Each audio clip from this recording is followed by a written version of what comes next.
Kalian bingung? Gak punya uang buat beli kuota? Tenang, jangan khawatir. Di sini saya akan membagikan sebuah tips khusus untuk pengguna IM3.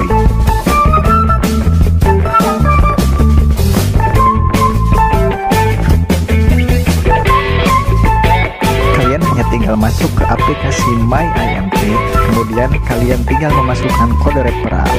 Di sini saya akan mencantumkannya di deskripsi ataupun di link. Kalian tinggal cek aja di bawah. Oke? Kita mendapat kuota secara cuma-cuma ya. Oke, segini saja. Semoga bermanfaat.